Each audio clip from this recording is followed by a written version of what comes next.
아마 이제 이 질문의 취지는 그러신 것 같아요. 국밥 먹으러 가고 뭐 오뎅 먹으러 가고 하는 것들이 일상적으로 이루어지는 것이냐. 선거 때만 들르는 시장, 아마 그런 인상을 받으셔서 그런 것 같은데요. 그게 시장이라고 하는 공간 때문에 어떤 쇼로서 간다기보다 많은 사람들을 한꺼번에 밖에서 볼 수 있는 기회가 시장이 적합한 장소라서 그러실 것 같습니다. 다양한 목소리를 들어야 될 필요성이 있는 거거든요. 그래서 꼭 시장만이라고 하는 하나의 공간으로 한정되는 것은 아니고 공장에 가서 얘기를 듣기도 하고 청년 주거 관련된 현장, 뭐 대학교에 가서 얘기를 듣기도 하는 한 범주 정도. 다만 시장 가서 국밥 먹으라고 정치인을 뽑는 것이 아니라 국회 안에서 일을 하라고 뽑는 것이니까 그 일에 충실하라, 그것으로 평가하겠다 라고 하는 모습을 많이 의견 표출해 주시면 좋겠다는 생각이 듭니다. 대단한 악행을 저지를 수 있는 어떤 자리에 있는 분들이 받으시는 건지. 저 같은 성격의 사람에게는 별로 뇌물을 줘도 돈값도 못할 것 같고 돈을 줬다고 바로 기자회견 할 것 같은 그런 성향의 느낌이 있기 때문에 저는 일단 좀 받아본 적은 없는데. 농담 삼아 그렇게 얘기해요. 사과 상자가 들어온 적이 있어요. 열어봐, 사과만 들었는데요. 밑에 봐, 사과만 들었는데요. 그러니까 농담처럼 그런 얘기를 한 적이 있어요. 경험을 해본 바는 없고요. 사실상 사과 박스 받기도 어려운 상황입니다. 김영란법 시행 이후에 확실히 달라졌습니다. 아주 작은 것도 굉장히 조심하는 분위기가 국회에 분명히 있습니다. 범죄를 저지른 사람은 지금도 이미 법의 심판에 따라 단죄를 받게 된다라고 하는 말씀 드리고 싶고, 그 정도로 우리 사회는 조금씩 건강해져 간다는 것을 피부로 느끼고 있습니다. 의원 300명과 각 의원실마다 9명의 동료 보좌진들이 있는 300개의 방에서 일을 하는 의원회관, 그곳으로 출근을 합니다. 지역구 의원님들은 지역에 또 사무실을 꼭 두게 돼 있어서 필요에 따라서는 지역 사무실에 가시는 경우도 있고 여의도에 오시는 경우도 있습니다. 국회의원의 활동은 반드시 국회의사당을 기준으로만 있는 게 아니기 때문에 지방으로 가기도 하고요. 국회의원도 출근 시간이라는 게 있나요? 직원들 같은 경우는 출근 시간이 있긴 한데요. 이제 의원 같은 경우는 없죠. 반대로 퇴근 시간도 없습니다. 퇴근을 안 하는 거예요. 저분들이 퇴근을 안 하는데 집에선 전화가 오는데 언제 오냐. 아니 보좌진들이 퇴근을 안 해. 이러고 계속 그러고 안에서 막 이러고 있은 거예요. 비서님 중에 한 분한테 저기 언제쯤들 퇴근하신대요? 이렇게 물었더니 의원님 퇴근하시거든요. 그분들은 저 때문에 집을 못 가고 있었던 거예요. 화해합니다. 화해를 하는 척 할 때가 있고요. 또는 화해가 필요 없을 만큼 싸우는 척 할 때도 있어요. 상임위장 안에서 정상적으로 언쟁이 붙거나 논의가 강화되는 그런 것은 뭐 굳이 화해하거나 뭐하거나 할 필요성은 없는 정상적인 본인의 업무의 영역이다라는 생각이 좀 들고, 막 싸우셔도 뒤에 가서 이렇게 그 앙금이 남아있지는 않아요. 국민들이 그런 말씀하세요.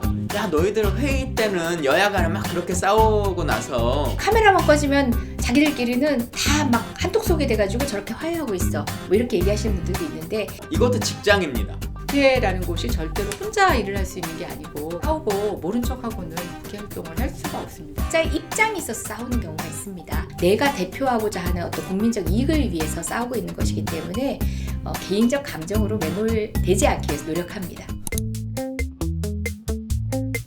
저도 처음에 그런 줄 알았어요. 초기에 국회 입성하고 나서는 예를 들어서 빨간 옷을 입는 다음은 파란 옷을 입고 오면 조금 약간 튀는 모습? 근데 요즘은 딱히 그런 건 없는 것 같고요. 때로는 약간 이제 결전의 의미를 다질 때가 있어요. 여러분들 가만히 보세요. 본회의장에서 투표가 중요해질 때, 이럴 때 보면 대부분 색깔을 좀 맞춰 입고 오시는 편이기도 해요. 넥타이 색깔이라든가 옷을 좀 맞추려고 노력하는 경우들은 있죠. 특히 여성 의원들끼리 가장 많이 한 농담이 이걸 거예요. 예를 들어서 우리 당 의원님인데 연두색 옷을 입고 왔다. 왜? 국당으로 가는 거야? 그 다음에 자유한국당 의원님인데 파란색 정장을 입고 오셨다. 아이고 우리 당원 동지, 뭐 이런 얘기 색깔 가지고 농담 삼아. 제가 이렇게 노란 옷을 입고 오면 정의당에서 굉장히 이 옷을 탐내세요. 어디서 샀냐고 물어보시고요. 예, 그런 정도? 예.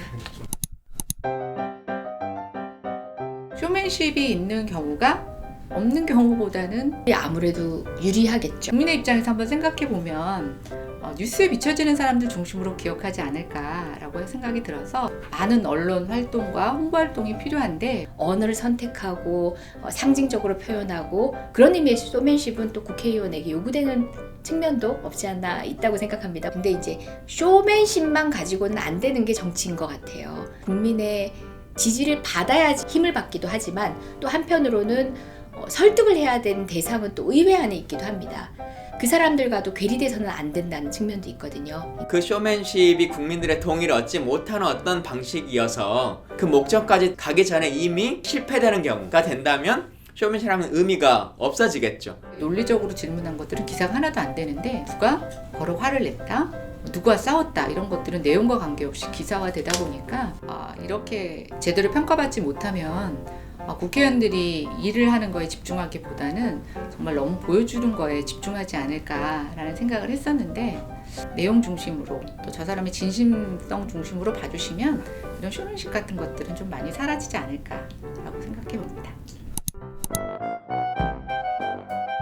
근데 저는 정치보다는 정책을 잘하는 사람을 훨씬 더 좋아하고 저도 그냥 그런 정치인이 되고 싶은데요. 김상민 의원이라고 하는 그분도 정파성이라고 하는 것을 좀 넘어서서 본인이 생각하는 어떤 주장들 그리고 새로운 세상을 위한 가치들 이런 것에 대한 얘기를 끊임없이 해주시는 것에 대해서도 좀 좋게 생각했습니다. 제가 가장 탐나는 장점? 지금은 자유한국당의 홍철호 의원님, 지금은 자유한국당 약간 디스적 느낌이 나는데 그렇게 느끼셔도 어쩔 수 없어요. 너무 왔다 갔다 하셨어요.